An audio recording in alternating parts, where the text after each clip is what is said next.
Friends,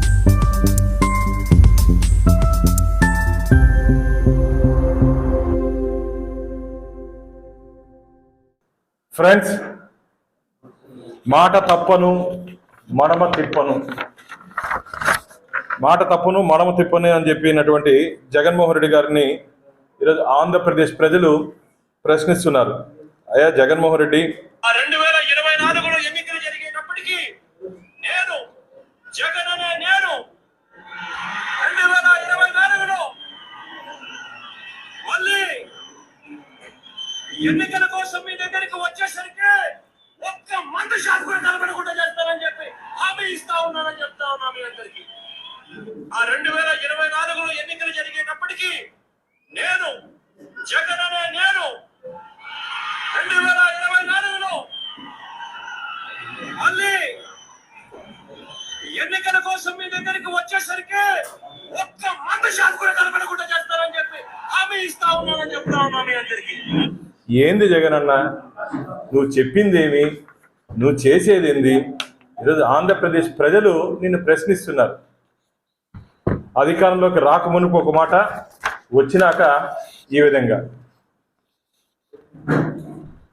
అధికారం రాకమునుపు 2019లో మీరేం చెప్పారు?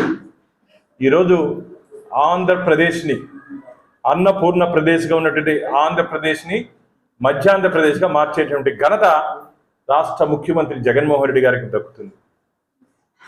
చెప్పేది ఒకటి, చేసేది ఒకటి. మాటలకి చేతలకి సంబంధం లేకుండా వ్యవహరించినటువంటి ముఖ్యమంత్రి ఎవరన్నా ఉన్నారంటే జగన్మోహన్ రెడ్డి గారు మాత్రమే. గాల్లో తిరిగే ముఖ్యమంత్రికి, హెలికాప్టర్లో తిరిగే ముఖ్యమంత్రికి ప్రజలు పడుతున్నటువంటి కష్టాలు, ప్రజలు పడుతున్నటువంటి ఇబ్బందులు, ప్రజలు ఏం కావాలో తెలుసుకోలేని ముఖ్యమంత్రి ఈరోజు దురదృష్టవశాత్తు ఆంధ్రప్రదేశ్ ప్రజలు 2019లో కావాలి జగన్, రావాలి జగన్ అని చెప్పి దాదాపు 151 స్థానాల్లో జగన్మోహన్ రెడ్డి గారికి అధికారం కట్టబెట్టారు. అధికారానికి వచ్చిన తర్వాత భారతదేశంలోనే ఏ రాష్ట్ర ముఖ్యమంత్రి కూడా చేయనటువంటి విధంగా మద్యం అమ్మకాల్ని తాకట్టు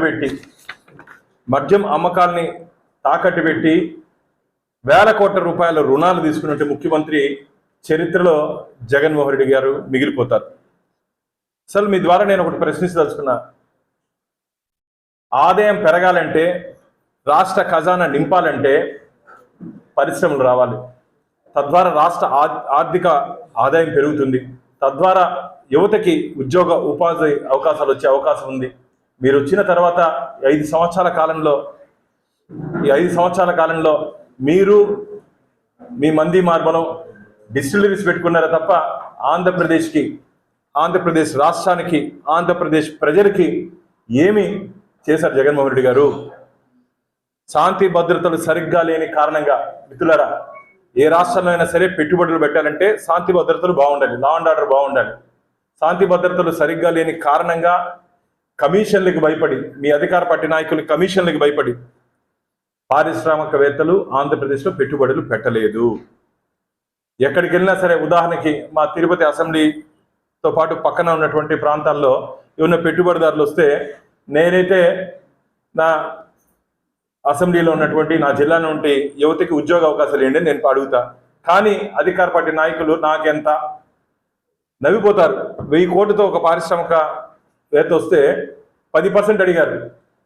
అంటే దాదాపు 100 కోట్ల రూపాయలు వాడి పెట్టి ఆ 100 కోట్లు సంపాదించాలంటే 10 ఏళ్ళు పడుతుంది. ఈ దెబ్బకి భయపడి పారిశ్రామికవేత్తలందరూ పారిపోయారు. ఇది జగన్మోహన్ రెడ్డి గారి పనితీరు ఆంధ్రప్రదేశ్ రాష్ట్రంలో. ఈరోజు దాదాపు 1,00,000 కోట్లు మద్యం విక్రయాల ద్వారా ఆంధ్రప్రదేశ్ రాష్ట్రంలో జరిగింది. అసలు డిస్టిలరీస్ కెపాసిటీ ఎంత? ఆంధ్రప్రదేశ్లో డిస్టిలరీస్ కెపాసిటీ, మ్యానుఫ్యాక్చరింగ్ కెపాసిటీ ఎంత? అది ఎన్ని రోజులు? దానికి పీరియడ్ ఉంటుంది. ఏ డిస్టిలరీస్లో అయినా సరే పీరియడ్ ఉంటుంది. ఆ పీరియడ్, ప్రిపరేషన్ పీరియడ్ ఎన్ని రోజులు ఉండాలి? మీ డబ్బు అవసరాల కోసం స్వార్థంతో ఈరోజు ఆ మద్యం సేవించిన కారణంగా లక్షలాది మంది ఆంధ్రప్రదేశ్లో ఉన్నటువంటి ప్రజలు ఈ బ్రాండ్ తాగినందుకు, జగన్ బ్రాండ్ తాగినందుకు లక్షలాది మంది తమ ఆరోగ్యాన్ని పోగొట్టుకున్నారు. అంటే మేమేమో మద్యాన్ని ప్రోత్సహించట్లే, మద్యం తాగండి అని చెప్పట్లే. మీరు ఇచ్చినటువంటి మద్యం తీసుకొని ఈరోజు ఆంధ్రప్రదేశ్ రాష్ట్రంలో చాలామంది చనిపోవడం జరిగింది, చాలామంది కిడ్నీస్ లివర్ పోగొట్టుకోవడం జరిగింది. ఏంది జగన్మోహన్ రెడ్డి గారు? మద్యంలో కల్తీ, అన్నిట్లో కల్తీ, దేంట్లో కల్తీ లేదు చెప్పండి. ఈరోజు ఎన్నికల్లో కూడా, రాబో ఎన్నికల్లో కూడా కరెన్సీ నోట్లు దొంగ ఓట్లు, కరెన్సీ నోట్లు దొంగ ఓట్లతో ఆంధ్రప్రదేశ్లో తిరిగి గెలవాలని చెప్పి జగన్మోహన్ రెడ్డి గారు ప్లాన్ చేశారు. కరెన్సీ నోట్లు అంటే ల్యాండ్, శాండ్, వైను, మైను, అంటే మొత్తం ఎక్కడ చూసినా అవినీతి. నేను మొత్తం భారతదేశం అంతా తిరుగుతుంటా, ఏ రాష్ట్రంలో కూడా ఇంత అధ్వానమైనటువంటి పరిపాలన లేదు, ఇంత అధ్వానమైనటువంటి ముఖ్యమంత్రి లేదు, ఇంత అధ్వానమైనటువంటి మంత్రులు లేరు, ఇంత అధ్వానమైనటువంటి శాసనసభ్యులు కానీ పార్లమెంట్ సభ్యులు కానీ లేరు. ఏ రోజైనా సరే ఈ 151 మంది ఎమ్మెల్యేల్లో ఎంతమందికి మీరు అపాయింట్మెంట్ ఇచ్చారు? మీ క్యాబినెట్ మంత్రులకి ఎంతమంది మిమ్మల్ని వ్యక్తిగతంగా కలిసి ఆ జిల్లా సమస్యల మీద కానీ ప్రజల సమస్యల మీద కానీ కలిశారు? ఎంతసేపు తాడేపల్లి ప్యాలెస్లో కూర్చొని తను ఒక రాజుని అని చెప్పే ఫీలింగ్, రాజులు, రాజ్యాలు, చక్రవర్తులు అన్నీ వెళ్ళిపోయి జగన్మోహన్ రెడ్డి గారు. ప్రజాస్వామ్యంలో ఉన్నాం మనం, అది గుర్తుపెట్టుకోవాలి. ప్రజలు గుర్తుపెట్టుకుంటున్నారు. మీరే కాదు బటన్ నొక్కేది. ఆయన అనుకుంటున్నాడు నేను బటన్లో చాలాసార్లు నొక్కినాను, సంక్షేమం చేశాను ఆంధ్రప్రదేశ్ రాష్ట్ర ప్రజలకి అన్నారు. మేము చెప్తున్నాం, నువ్వు సంక్షేమం పేరుతో ఆంధ్రప్రదేశ్ రాష్ట్రాన్ని సంక్షేమంలోకి తీసుకుపోయినావు జగన్మోహన్ రెడ్డి గారు.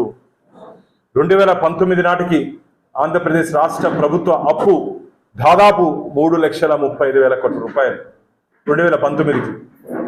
ఈ రోజుకి 2024 నాటికి ఆంధ్రప్రదేశ్ రాష్ట్ర ప్రభుత్వ అప్పు దాదాపు 12 లక్షల కోట్ల రూపాయలు. మిత్రులారా, 12 లక్షల కోట్లు అంటే ఏడాదికి దానికి వడ్డీ ఎంత కట్టాలి తెలుసా? వీళ్ళు చెప్తున్నట్టు 6.5%, 7% అంటే కూడా దాదాపు 70 నుంచి 80 వేల కోట్ల రూపాయలు ఈ రాష్ట్ర ప్రభుత్వం వడ్డీకే చెల్లించాలి. మనందరి మీద, ఇక్కడ మనందరూ కూర్చున్నాం కదా, మనందరి మీద ఒక్కొక్కరి మీద 2.5 లక్షల రూపాయలు అప్పు ఉంది. 5 కోట్ల మంది